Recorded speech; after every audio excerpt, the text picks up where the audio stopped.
Hello po mga kababayan, si Dante Maravillas. Nag-react na rin po mga kababayan yung Catholic Bishops Conference of the Philippines or CBCP sa naging statement ni dating Ako Bicol Party List Representative Saldico. Ayan po mga kababayan yung CBCP statement. Pirmado ng presidente ng CBCP si Pablo Virgilio Cardinal David. So sabi po dito ni Cardinal Virgilio David, in light of the serious allegations recently made public by Representative Saldico, the Catholic Bishops' Conference of the Philippines calls for truth, justice, and due process to prevail. If his accusations are indeed credible and substantial, we urge him to return to the country and file his charges before the proper authorities under oath and supported by verifiable evidence.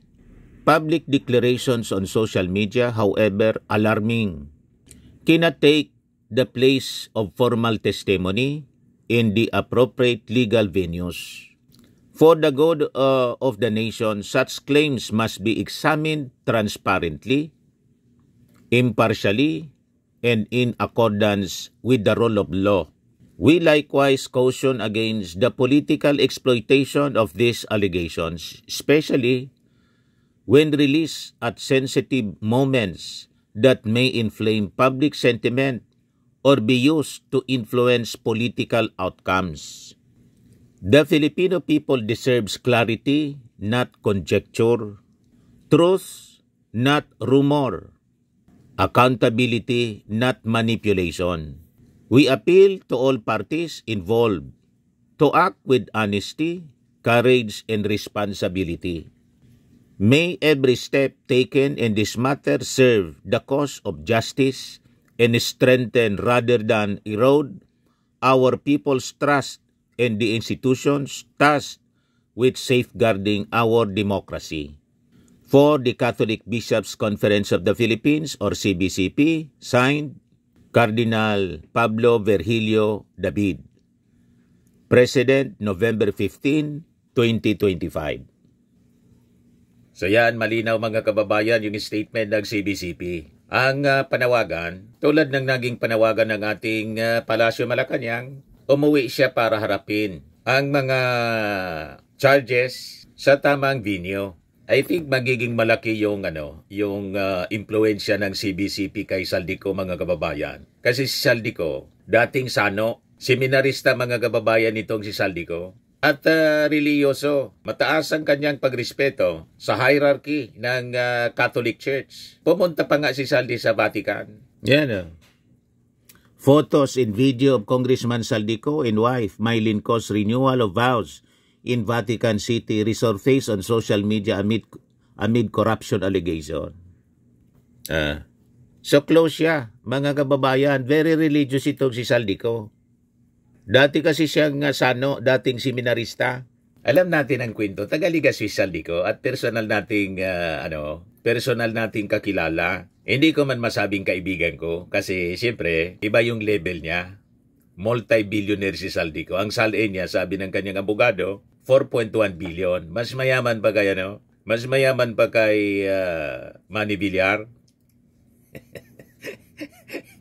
Diba? Sabi yan ng abogado niya. 2019 na salin. So with this statement mga kababayan ng CBCP, I think kailangang pag-isipan masyado itong advice ng CBCP ni Cardinal David nang panawagan sa kanya umuwi para arapin po yung mga charges laban sa kanya. At ang apprehension ng CBCP baka magamit ng mga gustong magsamantala. Yun na nga po. Gustong gamitin ito mga kababayan para sa rally. And I think tiniming ito. Ang tinawag nilang bombshell expose. Pero ang sabi niyang iba, yung bombshell naging parang wato silang. Binasag agad mga kababayan ng Palasyo Malacanang kahapon. Ngayon, baka mapanood ito ng ating kababayan na si Saldico. Dating video ngayon, pag-isipan po ninyong mabuti kabayan. Pag urup-urupan mong maray, kabayang Saldico. Ining Bicolon ko na, ining naging pangapudan sa imo, kan na CBCP, na umuli ka na siguro para atubangon ni squarely. Kayang-kaya mo yan? Ikaw pa? Di ba? At saka, kung naalala po ninyo, mga kababayan, nagsabi yung ating Pangulong Bongbong Marcos. May panawagan siya noon sa mga contractors tulad ni Saldico. Ang sabi ni President Marcos, itong mga nabulgar na mga ghost project substandard, pwede naman daw kayong makipag-usap sa kanya para ayusin pero at no cost sa gobyerno. Kasi siyempre, substandard nga. Yung iba ghost, hindi pa ginawa, pero siyempre nakubra na. Kasi may mga nangingi na mga politiko. Ang daming senador na sabit po doon sa ginawang hearing kahapon ng Senate Blue Ribbon Committee. 7 na mga senador at incumbent and former senators ang binurgar ni Yusek Bernardo. So yung ating Pangulong Bongbong Marcos open po sa negosasyon. So bakit hindi ka na lang umuwi, kausapin mo yung ating Pangulo? Mr. President, narinig ko po yung panawagan ninyo na makipag-usap sa inyo para ayusin itong mga projects na to. Ito na po ako, I'm willing na makipag-negotiate po sa inyo. Di ba? Ito yung advice ko sa iyo, kabayan, kasi baka magamit ka ng mga kung anong partido. Imbis mapabuti yung inyong kalagayan, lalo kayong napahamak. Napasubo. Di ba sinabi po ninyo, may mga threats na sa inyong buhay? Kaya yun ang rason kung bakit ka hindi umuwi. So pag-isipan po ninyong mabuti itong sinabi ng CBCP mismo. Kasi open naman po yung ating Pangulong Bongbong sa inyong lahat namang contractors. Ito yung sabi ng ating Pangulo. As reported by Radyo Pilipinas, September 9, 2025. Sabi diyan, PBBM, pagkumpuni ng kontraktor sa maanumalyang flood control projects nang walang gagastusin pa ang mga Pilipino, dapat lamang. Dapat tapusin at kumpunihin ng mga korap na contractors ang mga substandard o ghost flood control projects nang wala nang babayaran pa ang gobyerno. Ayon kay Pangulong Ferdinand R. Marcos Jr., ang mga nagbabayad ng tamang buwis hindi dapat pang mamroblema kung saan huhugutin ang gastos sa pagsasaayos ng mga palpak na flood control projects. Sabi ng Pangulo, siya mismo handang kausapin ang mga kontraktor sa oras na maibigay nila ang proyektong nararapat para sa mga Pilipino nang hindi na sinisingil pa ang gobyerno. Ang sinasabi ko nga, interesado ako na mag-usap tayo sa mga kontraktor. Natapusin nila, ayusin nila. Di mag-usap kami after that, pero before that, ayusin nila. Buuin nila up to specification. At their cost wag naman sila don't expect na government to pay for it. Ayusin nila yung project nila. Sabi ng ating Pangulong Bongbong. Ang Marcos administration na niya ginagawa na ang lahat upang mapanagot ang mga nasa likod ng flood control anomalies. Isinasa pinal na lamang ang executive order na magtatatag sa independent commission na nabuo na nga po na magbubusisi, mag-iimbestiga ng mga irregularidad sa DPWH projects. Until we solve the problem, yun dapat nating pipilahan ang kaso. May ebidensya tayo na matibay. Unang-una. Pangalawa, na kapag sila na out of action na, ay talagang magbabago. Dahil sila talaga nagpapatakbo. So I suppose the description that sometimes yung big fish talaga, yung talagang nagpapatakbo nitong sistema na ito, yon. Sabi ng ating Pangulong Bongbong. So naalala ninyo yung video na sinabi ng ating Pangulong Bongbong? Ayun yon. Yan. So yun ang ating advice bilang kababayan, taga-lungsod ng Legazpi at personal nating kilala itong si Kabayang Saldico. Bakit hindi ka po magbigay ng filler kaysa magamit ka ng mga politiko na gustong i-exploit po ang inyong kalagayan, ang inyong kagipitan. Open naman po sa negosasyon. Basta't siyempre, wala nang gasto sa gobyerno. Anyway, mayaman ka na po. Based sa inyong salin, as revealed by your lawyer na nagpa-press con nung isang linggo, umaabot sa 4.1 billion pesos na yung inyong net worth. Ngayon po, mga kababayan, sabi ni Attorney Bongkodin, ay hindi Bongkodin, Attorney Roy Rondain. Ang sabi niya, Saldico was worth 4.1 billion in 2019. Salin niya po. Napakayaman na po ni Saldico. How much did the assets did Mr. Cod declare the first time he was a lawmaker? Oh, I can answer that. 4.1 billion in 2019. Let me point out, ito na naman yung skewed narrative. I did some research, and who's the richest senator you know? Alex. Mark Villar declared a net worth of 1.4 billion. His mother, Cynthia, declared in 2020 a net worth of 3.8 billion. Next is Manny Pacquiao, 3.1 billion. Or the other way around, one or the other. So, in 2020, when Representative Ko joined Congress in 2019, 1 year earlier, he was already richer by Cynthia than Cynthia Villar or Manny Pacquiao. Just to keep it in context. What's your question? Sir, yeah, thank you for that, sir. Pero did it grow? Follow up lang doon sa question. Did the assets grow? Would you know? There was movement. It was relatively flat. Ang yaman naman po ni Saldico, yumaman siya matagal na. Panahon pa ni Ramos, yung kanyang tatay. Ay, alam ko kasi nasa kabilang barangay lang po ang bahay po ni Saldico at yung mga kumpanya niya. So this is a brotherly advice bilang isang kababayan. Open naman po yung ating Pangulo. Bakit hindi niyo kausapin kaysa awayin ninyo? Huwag makipag-away sa presidente, lalo't nakaposisyon.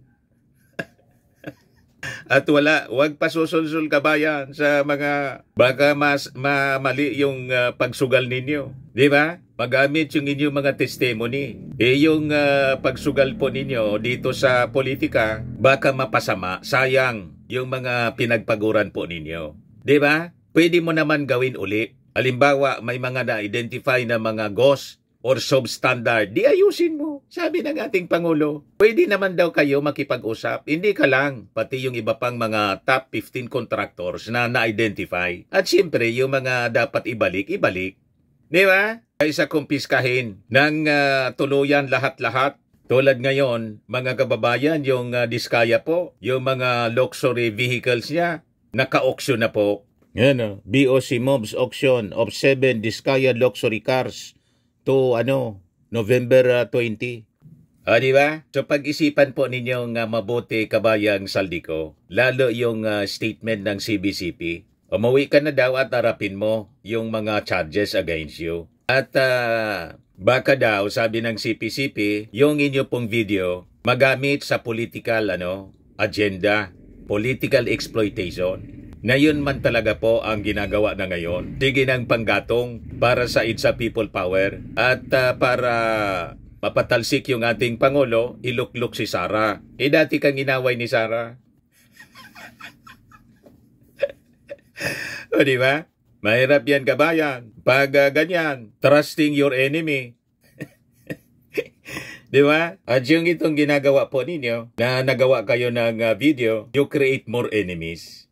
Yun ang nakakalungkot dyan. Kaya pag-isipan mong mabuti. Dati kang seminarista naman. And I think wise advice yung ginawa ng CBCP po. Yung statement ng CBCP as a former seminarista. And I think may connection ka naman sa mga church officials. Kaysa exploit yung statement po ninyo ng isang sikta na may plano na mag-rally. O yung mga may plano palang sumama sa rally, ingat po kayo. Kasi may warning yung Armed Forces. Baka madamay po kayo. Armed Forces gets reports of infiltrators, grenade threats in 3-day protests. Baging parte na lang kayo ng history tulad ng nangyari sa Plaza Miranda bombing po. O di ba? Huwag maging parte na lang ng history at magamit sa kanilang mga political agenda. Di ba, mga kababayan? Pag nag-stampede po at may sumabog, after na may sumabog, sigurado pong maraming casualty. Kung nakaligtas kayo sa lindol na tumama at sunod-sunod na calamity, bagyo, nakaligtas kayo dun, baka dito po sa possible another Plaza Miranda, baka dito po kayo madisgrasya. Concern lang po sa inyong safety. Huwag ninyong ikagalit. Tama po, mga kababayan. O ngayon, i-share ko sa inyo po itong statement ni father and lawyer at Dean Ranhilio Calangan Aquino.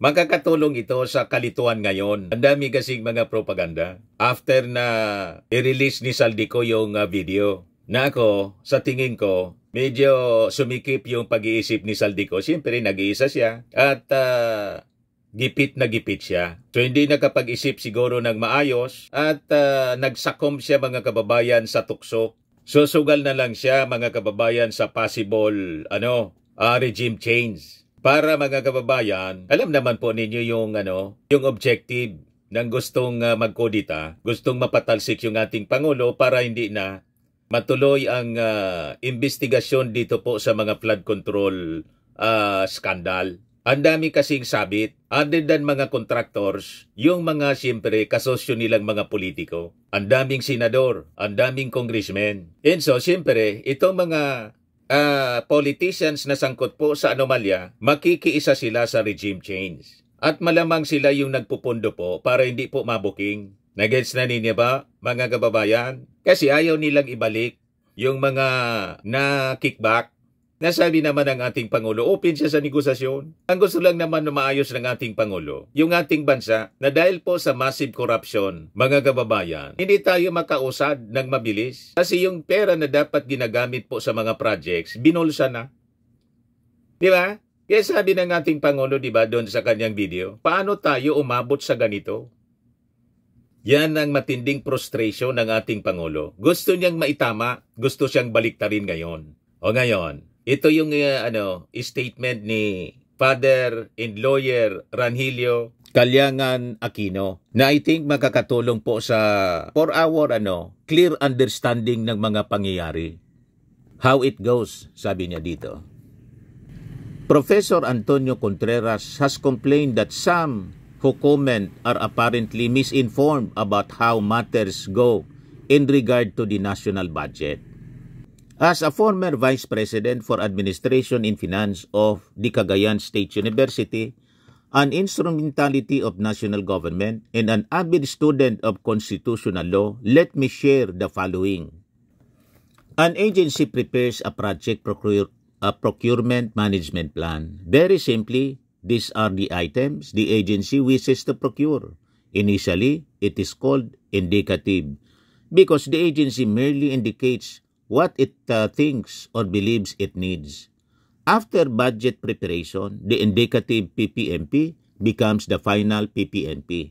Number 2, the PPMP goes into the preparation of the agency's annual procurement plan or APP.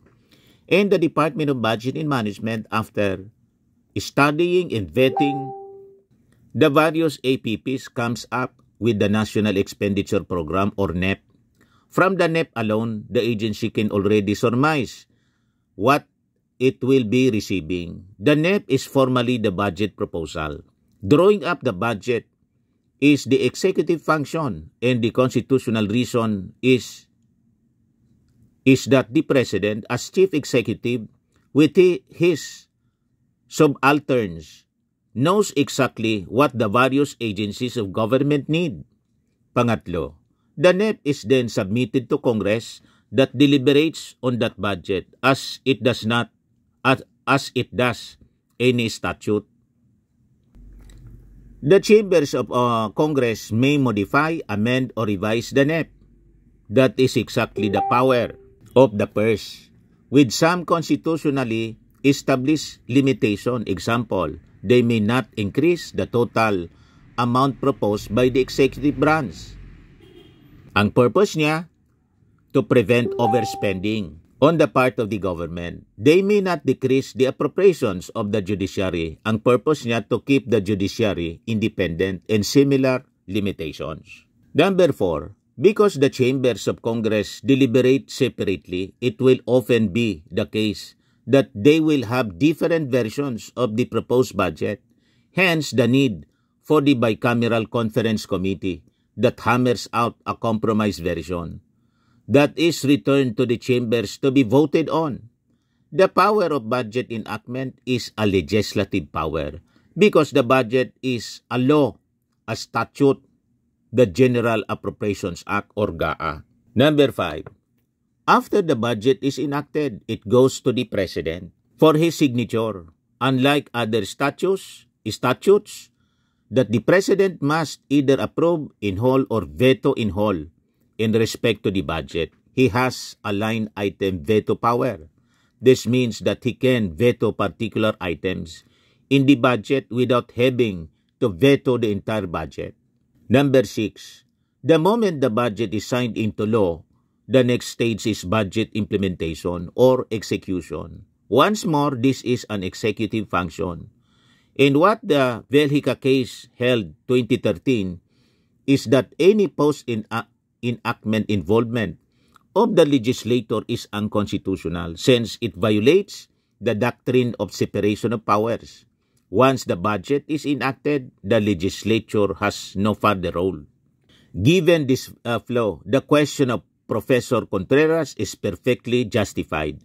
Why would BBM await the enactment of the budget in the work of the BICAM when he could have directed anything he wanted inserted done already at the stage of budget preparation, the DBM secretary being his qualified political agent?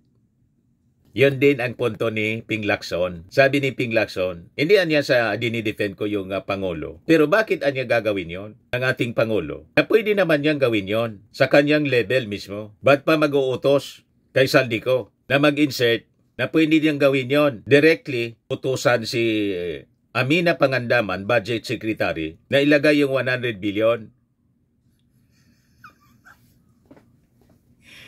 Na ako anya kasi nakakaintindi sa budget process. And the same way, itong si Father Anilio Aquino. Kasi nag-post po si Professor Contreras, Antonio Contreras. Yung isa ding vlogger. Ito yung post ni Antonio P. Contreras. 3 whys, ito yung tanong niya. Why would the President initiate a massive investigation on flood control anomalies if he could be implicated? Yan ang unang tanong niya. Pangalawa, why would the President make an insertion in Congress when he can very well include it in the NEP prepared by the DBM? Pangatlong tanong niya, why would the President insert budget of 100 billion for flood control and then veto 119 niya linagay din. 194 siya po. Billion, more than what he inserted. Ano ba? Ayusin naman ang script. Hindi lahat ng tao DDS na mapapaniwala ninyo. Ginagawa ninyo kaming tanga. Siguro confused na. Hindi na napag-isipan ni Saldico. Yung binabasa niyang script, parang yung binasa ni Orly Gutes ang affidavit na hindi siya familiar. Kabayan, pag-isipan mong mabuti yung mga steps mo, mga actions mo. Baka magamit ka lang ng mga DDS, ng mga Duterte na dati nang inaway-away ka, di ba? Inaway-away ka ng mga Duterte. Ni Sara mismo. Ito nga, report ng DCRH, BP Sara links Saldico to DepEd laptop scandal, October 14 pa lang to, 2025. Ngayon, si Saldico, nakaaway ng mga DDS kasi kaaway ni Sara, naging biglang kakampi. Naging hero.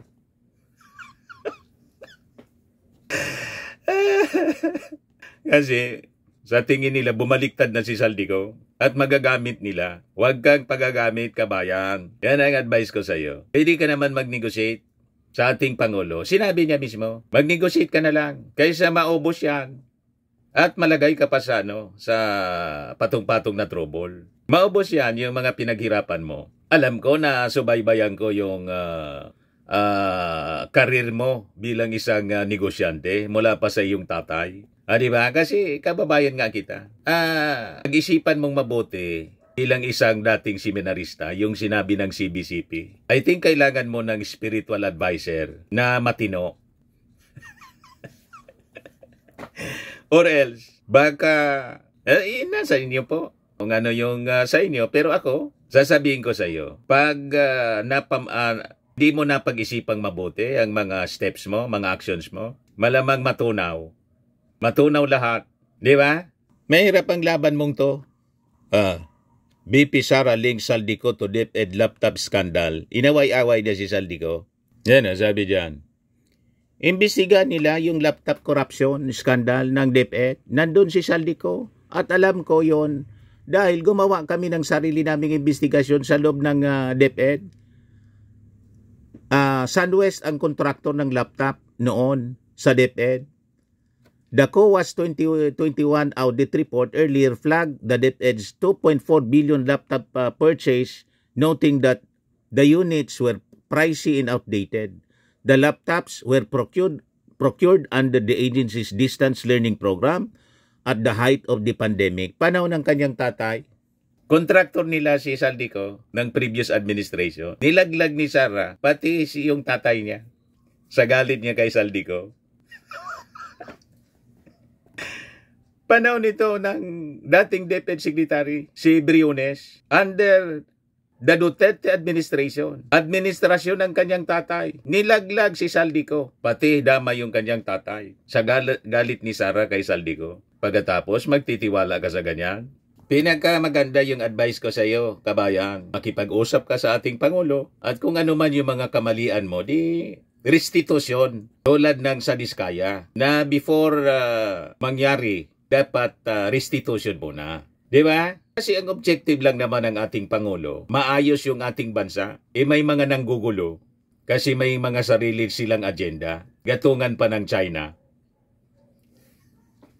Na ang gusto talaga ng China, guluhin ang politika dito sa ating bansa para yung noon pang panahon ng tatay ni Pangulong Bongbong ang nagpundo po sa kaguluhan, China. Para hindi po tayo maging competitive, maging superpower. Sila yung maging superpower para yung interest nila dito sa West Philippine Sea, hindi tayo makapurma. Kasi yung attention natin mga kababayan, nakafocus sa political turmoil, gulo sa politika. Habang sila unti-unti na, di ba? Yun ang kanilang strategy, uma-advance. At yung kanilang political objective dito, mag-control mismo yung ating gobyerno. Para lagi lang mga kababayan, kumakampi sa kanilang interes. Ganon.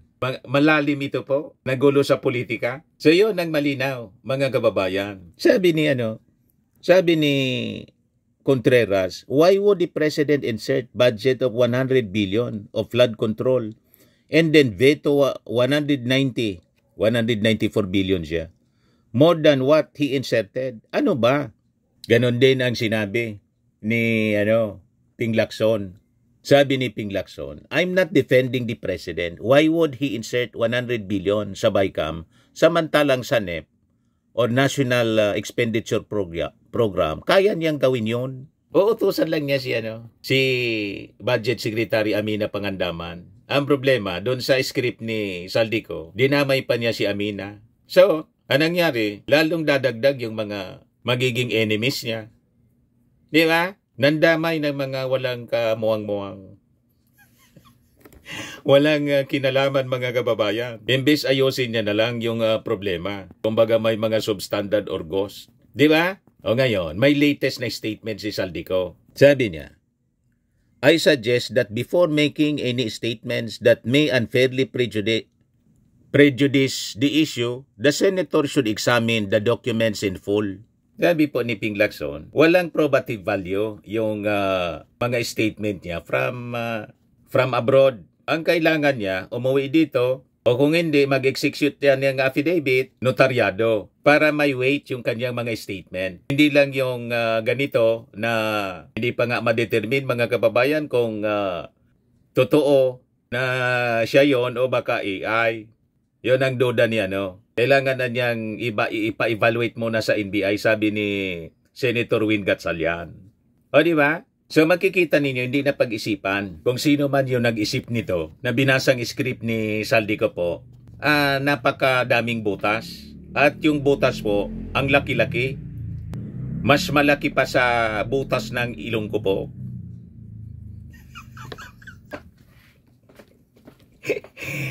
Tuwang-tuwaan yan, Mr. Maravillas, yung mga bashers mong DDS kasi lagi kang pinipintasan. Sanay na po ako kasi alam ko naman, totoo na malaki ang butas ng ilong ko. Tanggap ko na po, noong pang maliit pa ako, yun ang sinasabi ng mga kaklase ko.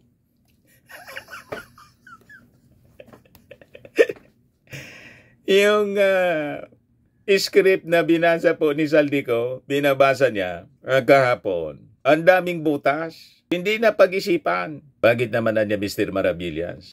Inconsistent po sa facts. Pati yung 100 billion na insertion. Imagine, 100 billion daw yung insertion ng ating Pangulo. Bakit niya naman binito ang 194 billion?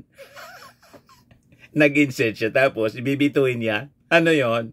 Mas malaki pa. Almost double po. 194 yung binito. Ang in-insert ng ating Pangulo daw, 100 billion. Grabe naman kung ganyan. Di ba katangahan ng ganon? Hindi naman siguro po tanga yung ating Pangulo. Matalino yung ating Pangulo. Naging Pangulo nga. Napakatalino ng ating Pangulo. At kahit hindi po siguro matalino, ako halimbawa, average lang ako nag-insert akong 100 billion. Halimbawa ako ang Pangulo, nag-insert ako para nakawin. Bakit ko ibibito? Tama? At ang binito ko pa, 194 billion. At bakit ko utusan si Saldico na isang congressman, Chairman Committee on Appropriations, na pwede kong gawin sa alter ego ko? O ako mismo, pwede kong gawin. Utusan ko yung aking budget secretary, alter ego, other self ko yon. Ilagay mo dyan, dagdagan mo, 100 billion para nakawin. Di ba ba? Pagkatapos, after na ibeto niya, nagpa-imbestiga siya sa sarili niyang insertion. Para para ikulong yung sarili niya. Tulad ng sabi ni Sara Duterte. Ang dapat niyang gawin ni BBM, ikulong niya yung sarili niya. May ganon. Mga kababayan, baliw lang ang gagawa nun. Ikulong yung sarili. Yan, sabi ni Sara. Oo, pwede na niyang ikulong ang sarili niya. Aminin na niya na talaga, meron siyang pagkukulang. At hindi lang maliit na pagkukulang, malaking pagkukulang. Meron siyang malaking pagkukulang sa kanyang trabaho para sa ating bayan. Kaya pwede na niyang ikulong ang sarili niya. Baliw lang mga kababayan ang gagawa ng ganyan, ikulong yung sarili. Di ba ganon ang mga ugali ng mga nababaliw na? Nagkukulong sa kwarto. Tapos, pag hindi na nakaya, bigti. Di ba pa? Gagawin pa yun ng ating Pangulong Bongbong Marcos? Mag-i-insert siya. Uutos siya ng iba na pwede niyang gawin sa sarili niya, sa alter ego niya na si Amina Pangandaman. Tapos, kakausap pa siya ng isang congressman para mag-insert. Tapos, afterwards, ibibito man lang niya pala. Hindi lang 100,000 yung 100 billion pala. Yung binito, 194 billion. Di ba? This is idiocy, mga kababayan. Mali-mali yung script. Kaya madali pong nadurog, nabasag agad. Kahapon lang, basag na yung script, mga kababayan, na binabasa ni Kabayan. Di ba po? At saka inconsistent din doon, mga kababayan, sa sinasabi ni Toby Chanco. Yan yung sabi ni Toby Chanco. Pag talaga kasinungalingan, maraming butas. September 9, 2025. Ano sabi ni Toby Chanco? Saldico post 13.8 billion budget insertions. So, hindi pala 100 billion. 13.8 billion daw sabi ni Toby Chanco. Isa pa to. Nagkabutas-butas, mga kababayan. Kasi product yung script ng confusion. Na corner si Saldico cornered on the wall. Wala na siya na pupuntahan. Kaya nga po ang encouragement ng palasyo. Umuwi si Saldico para kung totoo itong kanyang mga charges, i-execute niya yung affidavit, pirmado. Tulad ng sinabi din ni Ping Lacson. Ito yung sabi niya, no? Sabi ni Toby Chanco. He said, then Appropriations Chair Saldico, who was the proponent of some 13.8 billion worth of insertions in the 2025 budget, nearly all linked to flood control projects. Chanco said some lawmakers denied ownership of these allocations, raising suspicions about how the projects ended up in the budget. Nakita niyo ang discrepancy and inconsistency sa mga statement po? Madaling mabasag kasi nga po, hindi makatotohanan. Gawa-gawa po eh. Ngayon, kahapon, yung statement ni Saldico doon sa video na hindi daw siya pinapauwi ni Martin Romualdez, baligtad po yung kwento. Yan yung kwento eh. September 18, 2025, Romualdez tried to reach out to Saldico on coming home, says Garin. Sabi ni Garin, alam namin noong 19 Congress, lipad siya to Singapore for some diagnostic tools or some workup. So hindi ako private doon sa specifics. But when I am definitely sure, what I am definitely sure is that the fact that the speaker was trying to reach out to him, to request him, and to allow him to mention a timetable kung kailan siya makakauwi. Sabi po ni Garin. So kita ninyo, dokumentado ang lahat mga kababayan. Yung kwento ni Saldico, walang dokumento. May script lang siyang binabasa na parang yung script na binabasa ni Gutesa na hindi na nagpakita sa Senado. You see? So kabayan, ito ay unsolicited advice, brotherly advice bilang kababayan mo. Magandang makinig ka sa advice ng CBCP. Anyway, seminarista ka naman. I think yung advice ng CBCP sa'yo, ito yung pinaka-best. At tingin ko, concern din sa inyo po, bilang isang dating seminarista. Baka magamit ka. We likewise caution against the political exploitation of this allegation, especially when released at sensitive moments that may inflame public sentiment or be used to influence political outcomes. Baka magamit sa destabilization ng objective, iluklok si Sara. Yan ang ibig sabihin ng CBCP. Although hindi niya sinabi dito, pero in effect yun po. Kasi ang successor ng presidente, pag natanggal, vice-presidente. Si Sara ang vice-presidente. At pag nakaupo si Sara, tapos na yung investigasyon. Yan ang gusto nilang mangyari. Ito yung statement ni Ping Lacson kahapon sa naging statement sa video ni Saldico. Pasok na, walang probative value. Kasi naman under oath. So ano yung mga, walang probative value? Ano siya? Wala, na-raise yun. Kwento. Hindi naman siya under oath eh. Pumunta siya rito, mag-take out siya. At sabihin niya yung statement niya, then may probative value.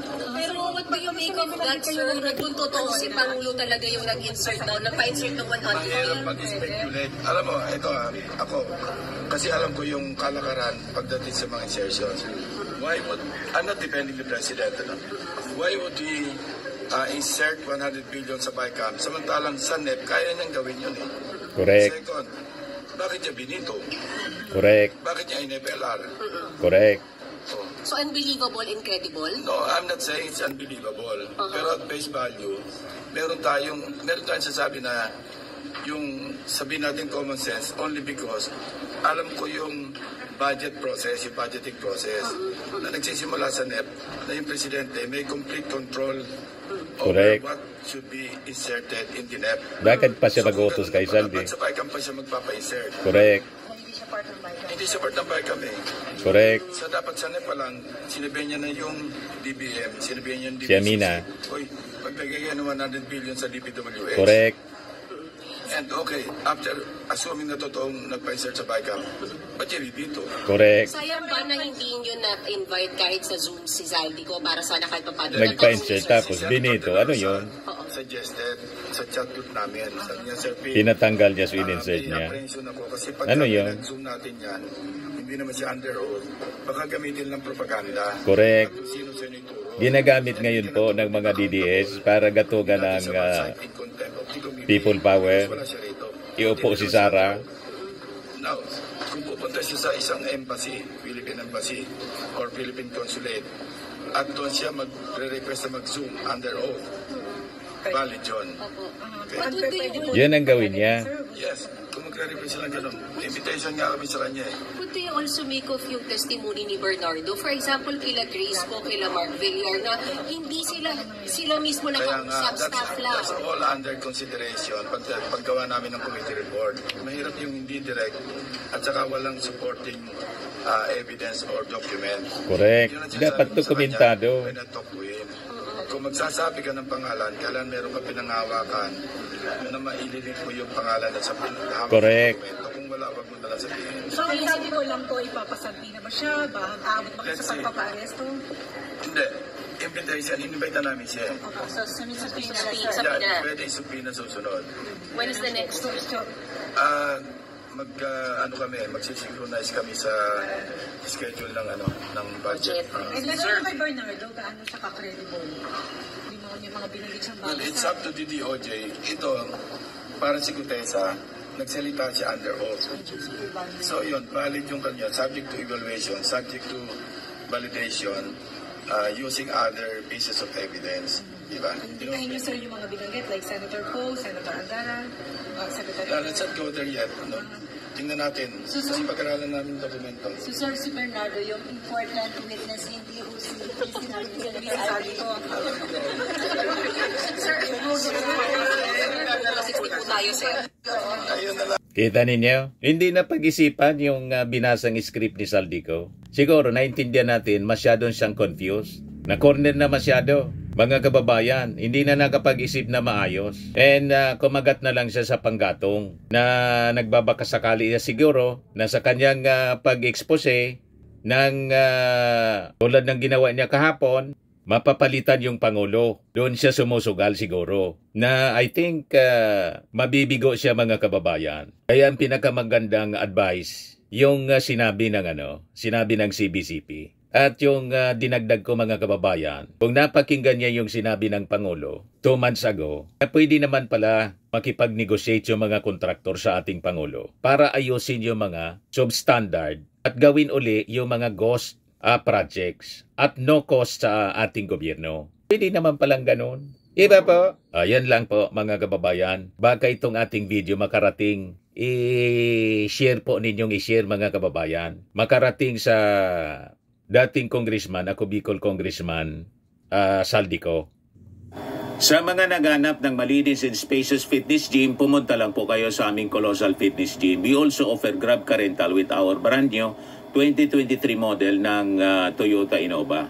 We also accept booking for those who are planning to travel via PAL, Cebu Pacific, and other airline companies, local and international, and bills payment for Meralco Bills, PLDT, Aleco Bills, etc. Ang Colossal Fitness Gym is located at 3rd floor Security Bank Building, Landco Business Park, Legazpi City, Albay. For inquiries, look for Chilon Maravillas. Contact number 0966-802-0949. Yan yung aming Innova. Lagi na pong matao sa amin. Pati mga foreigners po, tingnan ninyo. Mga British tourists sila. Ang lalaki ng katawan na, mga kababayan, nag-gym sa amin. Ito naman po, international. Ito mga mga European sila. Ito naman yung bago naming product na binibenta online, Eye Glow Serum. Whitening po siya galing sa South Korea. Tingnan ninyo yung epekto sa aking anak na architect entrepreneur, Riz Maravillas. For inquiries, look for Riz Maravillas on FB. Ito naman po, Firmax Firming and Lifting Cream, pinapahid po sa mga pulses and other affected area. Mainam po ito sa mga pains at paninigas ng mga kaso-kasuan. Ito po, Automax Radiant Serum. Sa mukha naman yung application. Anti-aging po siya. You will look 10 years younger than your age. Ito naman po yung bagong product naming binibenta online. I Am Amazing Pure Organic Barley Powder Drink Mix from Australia. Endorsed by cancer survivor Maritone Fernandez. Mainam po ito sa may mga cancer at for cancer prevention na rin po. Sa mga business inquiries ninyo in orders, mag-message kayo sa aking anak na architect entrepreneur Riz Maravillas. Ito naman po, sa mga mahilig sa imported bags and wallets, dumiretso na lang po kayo sa page ni Ma'am Eileen Rosales, Eileen Closet po, nakabase sa Amerika. Para sa mahilig sa pagpa-spa, Pamper City by OMG, your luxury escape. Located at Asiana City, Parañaque City, Metro Manila.